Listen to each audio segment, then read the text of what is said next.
welcome to day 24 of the 30-day journey into sound.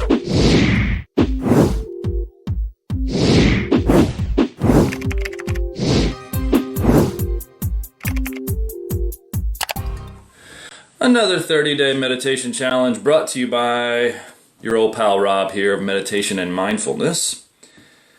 Designed to help build a consistent practice, daily discipline. Meditation works when you do it regularly, when you do it daily, because we're battling the forces of the world. We're battling the forces of our own mind, our own conditioning. And the force of the world cannot be taken for granted, because the world doesn't want you to stay still. The world wants you to be a consumer advocate, a dedicated doer and seeker. But in meditation, we seek to not do, to go beyond doing and into being. From doing to being is really the process of meditation. From doing to not doing. So how do we do that? The ego asks. You might ask. Heck, I've asked. And we have to transition from doing into non-doing. So in the beginning, we're doing something when we sit here. But as we become more still and as we settle into it, we're doing less. Less and less and less until we're not doing anything. And that's kind of the goal of your meditation, of your seated meditation practice, right? One thing I like to, one phrase I've coined is from concentration to consciousness, which is really the same thing, because in the beginning, we're doing something with our attention. We're redirecting it to something. In this case, it's the music. In other cases, it could be a mantra. It could be a chakra. It could be a awareness of your breath.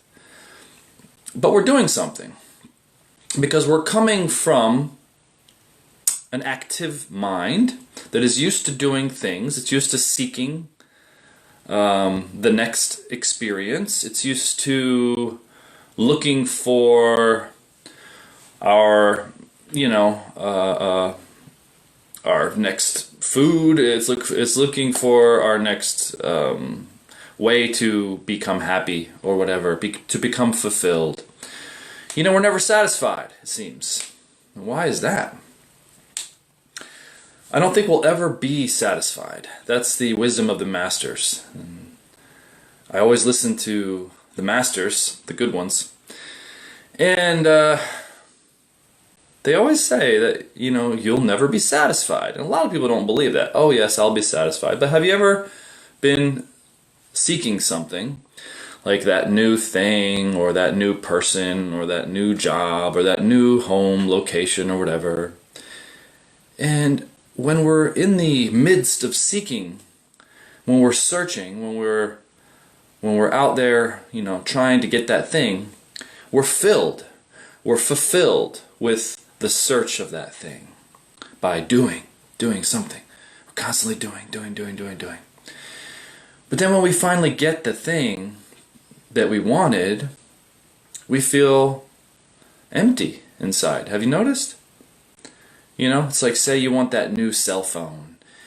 I'm a bit of a tech geek, I guess you could say. I love technology. Not so much anymore, but I used to get very excited when, I heard about the new cell phones coming out or whatever. And I'd look on all the YouTube videos and I'd be so filled with the search of looking for this thing, this new object. Replace object with person, job, home, location, vacation, whatever it is. We're always seeking something in the future. And then when we get it, there's this sense of, okay, now what do I do? Now I have the thing that I've always wanted.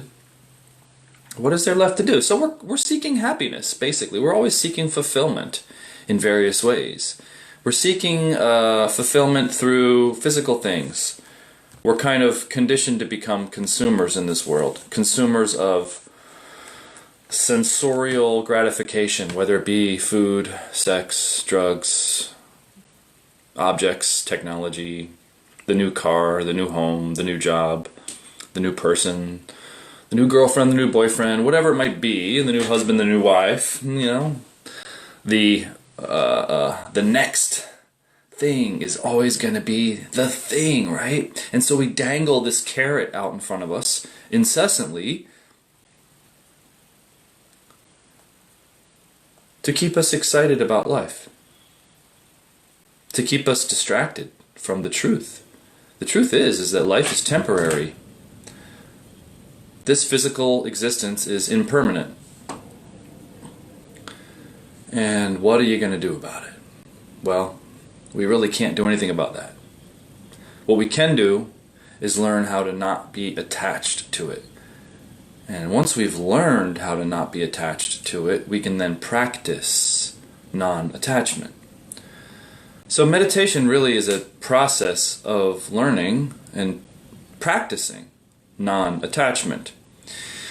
In the beginning of your meditation session, there is an attachment to your normal mind state, to the everyday scattered thoughts, to the mundane mind state, to the perception of the world as seen through normal eyes. But in meditation, if we're really looking for happiness, what do? Come on, somebody tell me. Give me the answer. What do we do? All right, I'll just tell you. Well, I'm sure someone's typing right now, right? You realize that happiness does not come from seeking, does not come from a person, does not come from a place, does not come from anything other than contact, other than union, other than going beyond the limitations of self, going beyond the body. Hey, Nora. Nora says within. Within what? Within what, the wise master said. Within your body?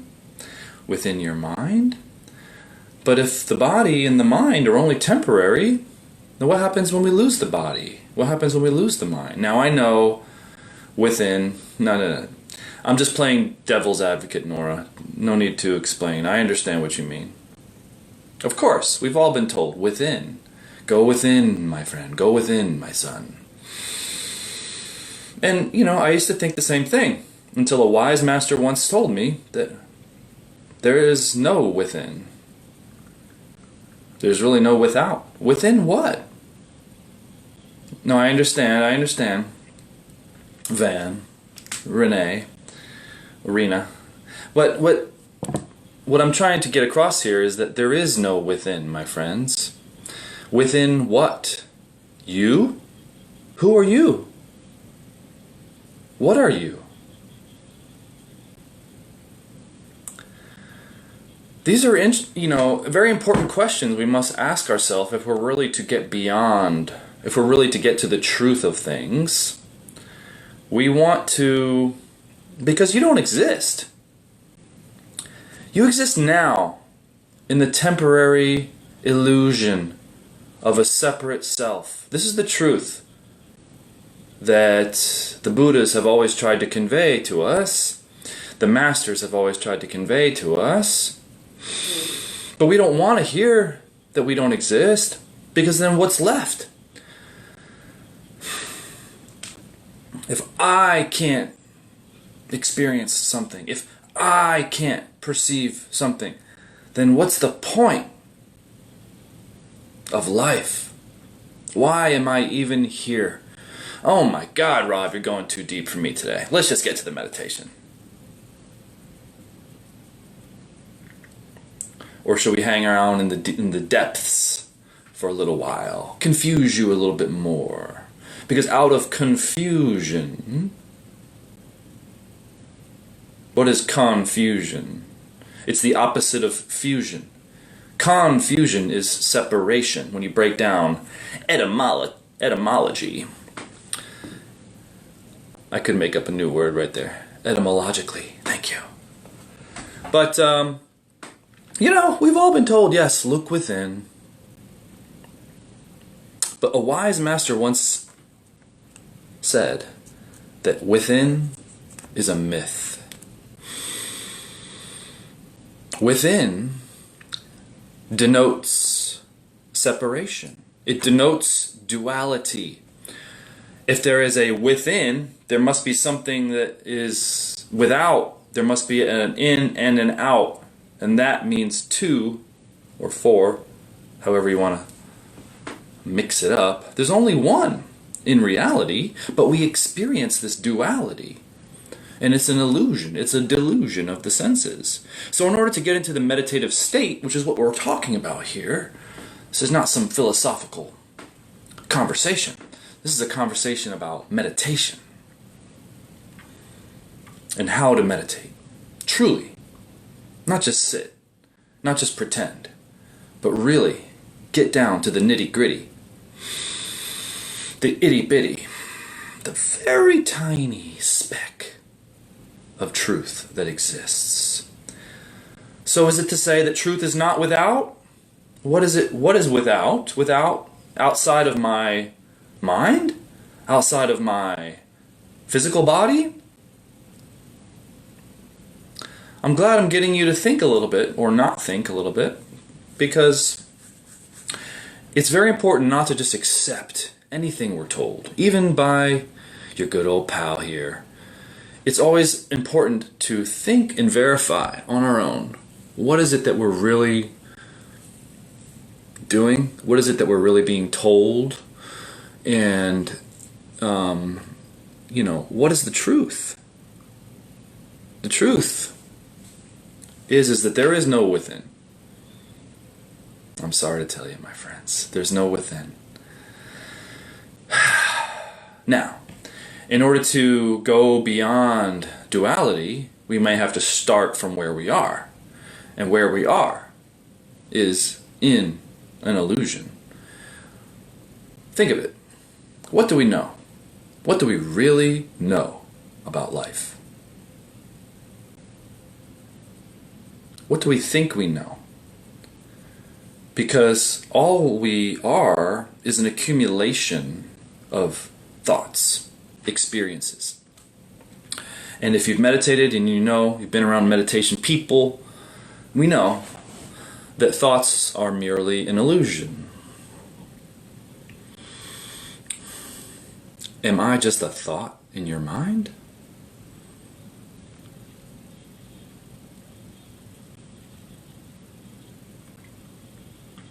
What is a thought?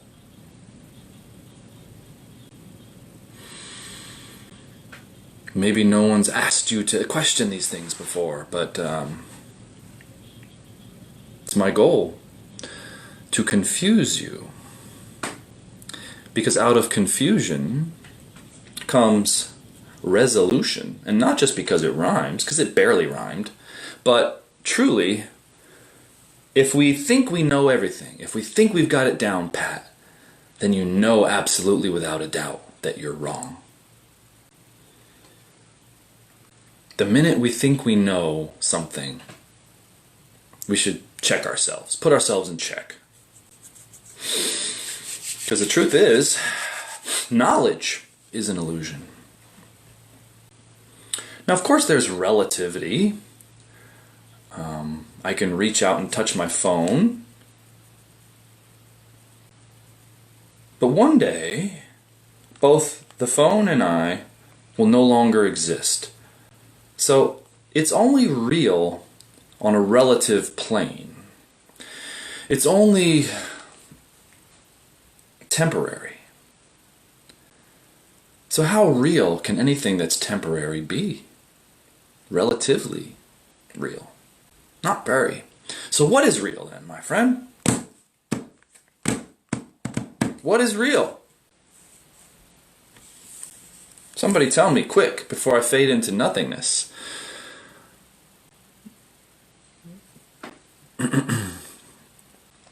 Please, someone tell me what's real out there, in there, anywhere.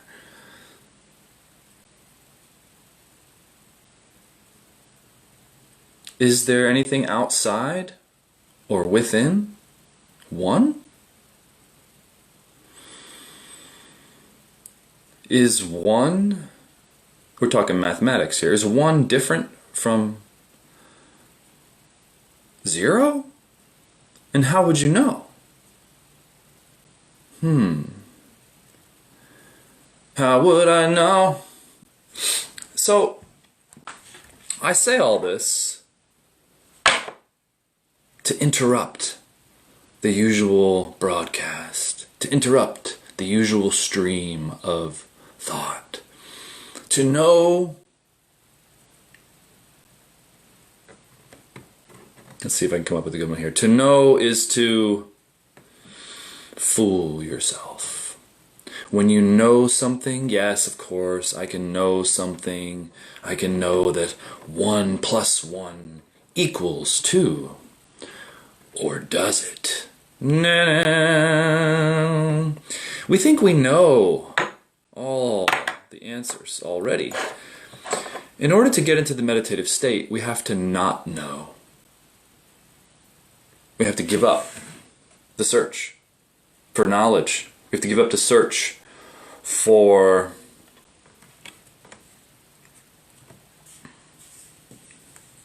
we have to give up seeking to know. In the beginning, we want to know. We want to know. But what is there to know? Truly. We can accumulate data. We can meet people. But in the end, when we stop thinking, when the mind is no longer active, is there anyone even left? Is there anything outside of ourselves? And is there even a self? Is there even a self? Who were we before we were born? Why are we born? What would possess us to come into this world and to take on this body, to take on this suffering? These are important questions. And I think it's good to ponder on certain questions once in a while, to clarify, to renew, to clear the mind of unimportant thought. It's not for everybody, I understand. And I hope that it challenges you a little bit to rethink, reevaluate everything that we've been told, everything that we've been taught, all ideas of everything, including meditation, including the world.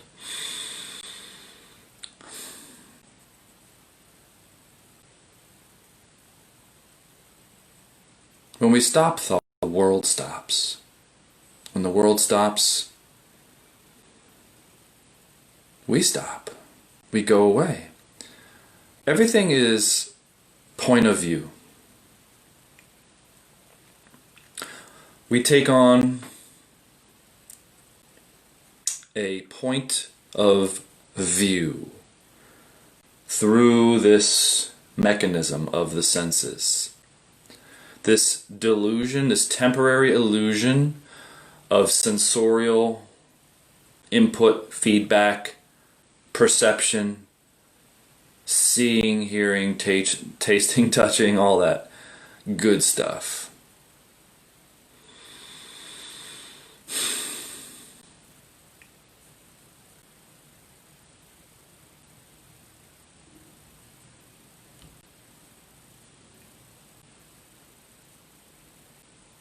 But what happens when that goes away? What happens when the body goes away? And there's no more within to look within. We're going to look within our astral body.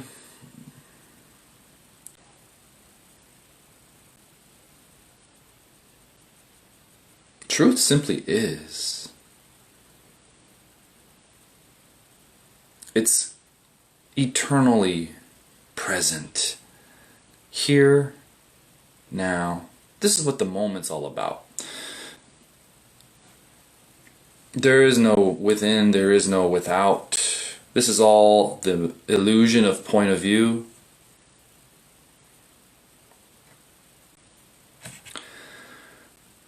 Nora adds, Spirit keeps on going, but I guess everyone has different opinions. Okay. And how would that benefit us, Nora? Having a different opinion. What's right? What's the truth?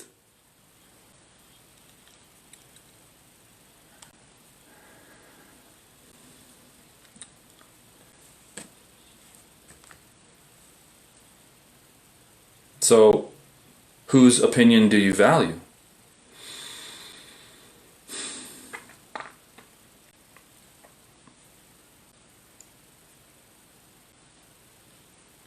When we lose the ego, when we lose the sense of separate self, what is left?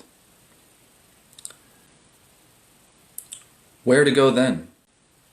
Is there anywhere to go? What we're talking about is a very deep understanding. It goes beyond the common knowledge out there.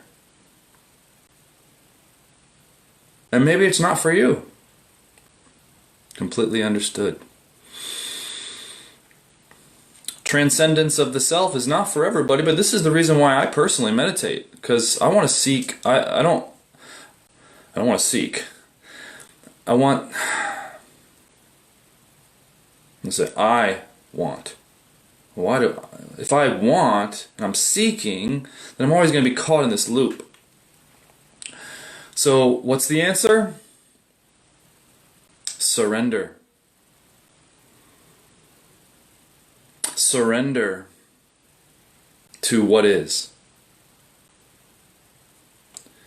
By surrendering to what is, there's no seeking for what is.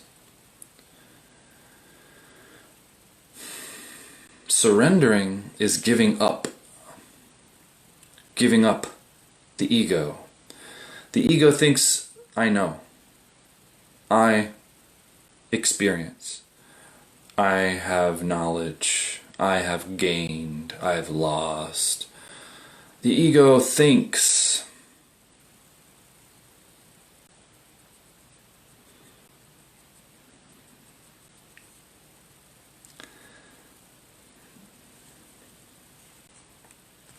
The ego is an illusion, but it's something that it's something that we do. It's not who we are. It's an actual experience of contraction. Meditation is the opposite. True meditation, real meditation. What I'm showing you here is the opposite of that. It's instead of contracting, it's opening. In meditation, in true meditation, we become very vulnerable because we open up. We open up to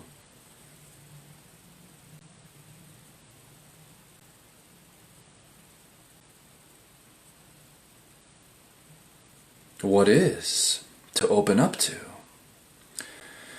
We can name it, we can classify it, we can create a whole system around it. But these are just words. These are just languages.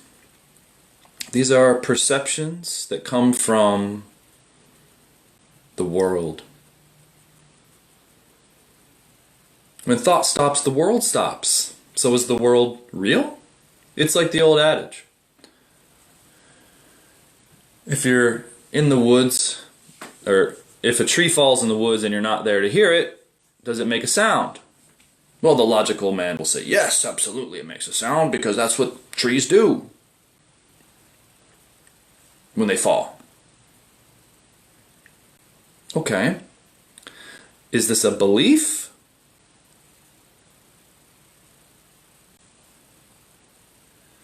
Is this knowledge a belief?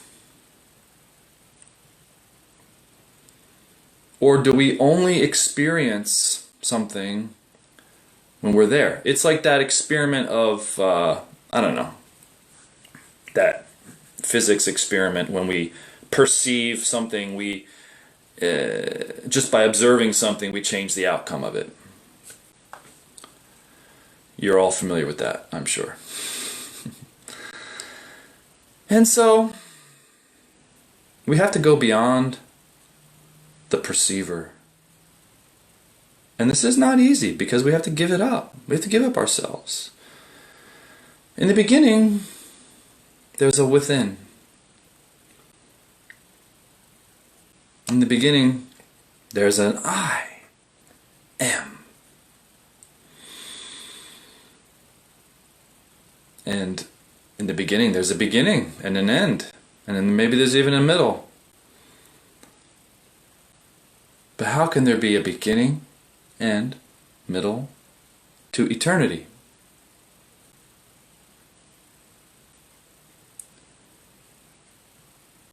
It's the human mind, it's the brain that makes division. We're perceiving life through the body, through the senses, in most cases. Now, of course, this is an important thing to do when you're walking across the street and you don't want to get hit by a car. You don't want to get a foot in the face or a fist in the face. So it's important to be aware physically. But when we meditate, we need to become very vulnerable. But it's not good to be very vulnerable when you're walking around in the world. So there has to be a distinction. People think that I'm going to be in the meditative state all the time. And to a certain extent, it's true. But when we sit down to meditate, this is our sacred time to open up. Because we're in a safe environment. But we have to be able to be vulnerable. We have to be able to open up. We have to be able to get still. Not worry. Not think.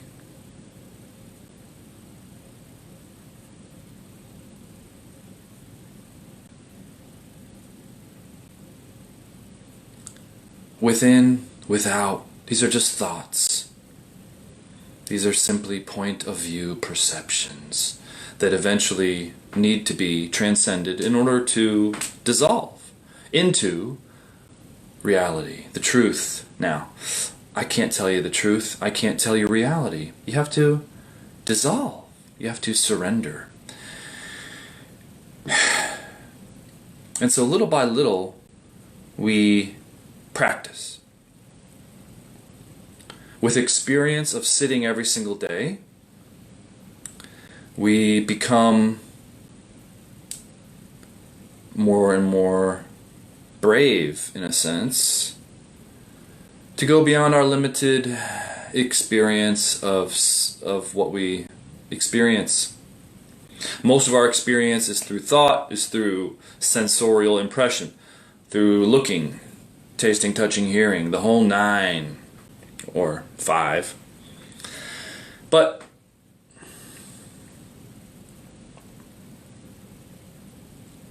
with just a moment's glimpse of beyond sensorial perception, we can get a taste, for lack of a better word. Because all we're doing here is talking words. I don't suggest that you listen to any of the words, as I've said many times. Because words can confuse, and sometimes they're designed to confuse. And in fact, that's all words do, is they confuse. They separate The mind is a separating tool. It's a knife that dissects, categorizes, breaks it down. But we have to go beyond the mind, the senses, the body, to the realization that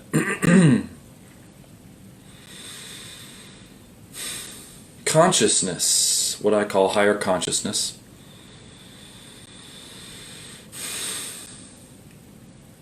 is always there before with us, will always be there.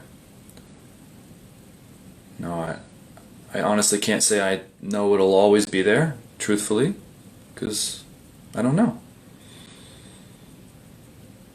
But from our experience in life, the relative temporal changes that occur from moment to moment, from room to room, from place to place, these things always change. The appearances in front of our eyes constantly arise and change. But there's one thing that doesn't change, and that's the thing that we should aim for lack of a better word. What's the one thing that never changes? This is the thing you want to rely on. This is the thing you want to surrender to. And most masters will tell you this is consciousness. That everything is consciousness. It's made up of consciousness, the essence of all things, behind all things, prior to all things. Consciousness simply is. And we can certainly have that experience through meditation. But we have to become a little bit vulnerable. We have to become still. We have to get beyond the usual mind. So in the musical meditation,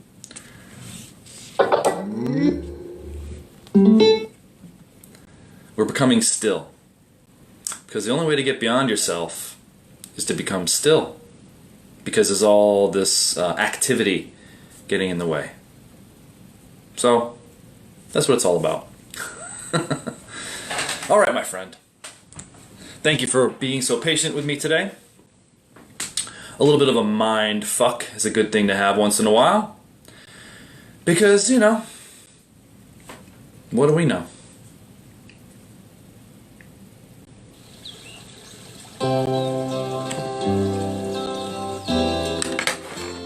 So if you're new to the video and you've stuck with me for this long, we're simply meditating to music by listening deeply. Focus on the music, listen deeply. Simultaneously, we're becoming more and more still as we settle down. When the mind wanders off into thought, return your attention to the music. Mind the music. Listen deeply. But don't just casually listen. Listen with complete, total, absorption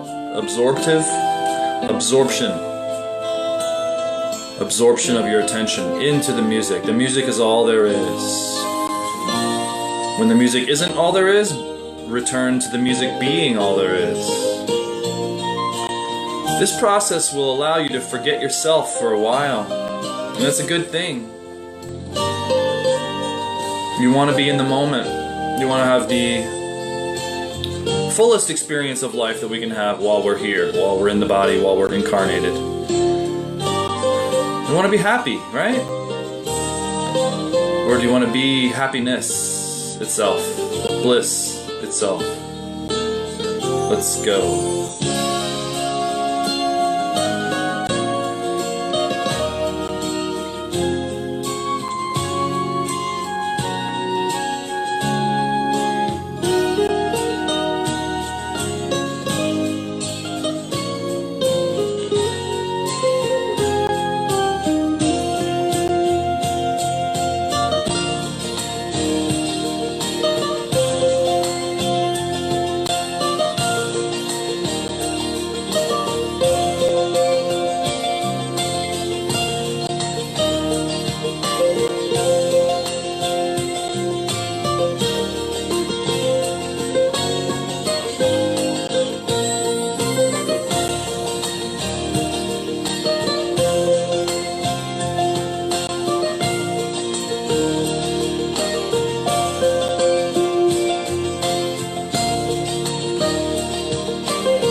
Okay, good. I want you to really lock in on the music.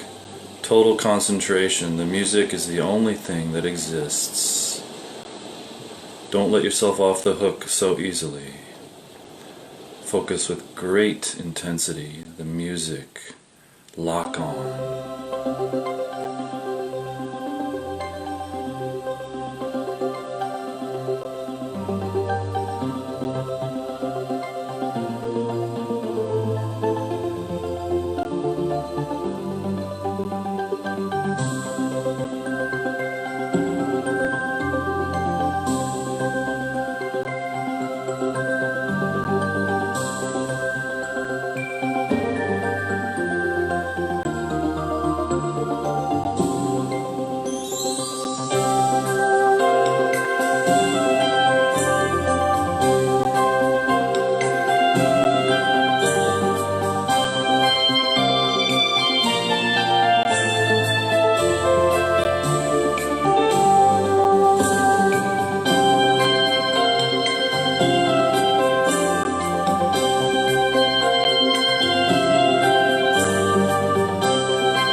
Yeah, sometimes it can take a few moments after you meditate for the effects of the meditation to really kind of settle in and kick in.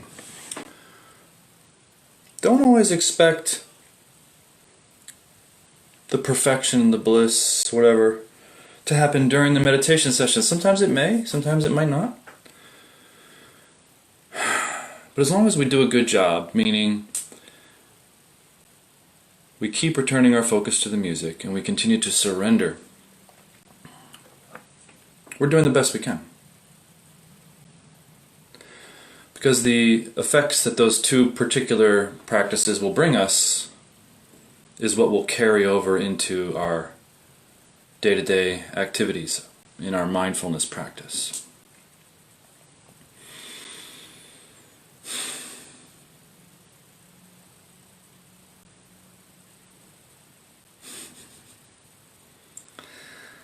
Well,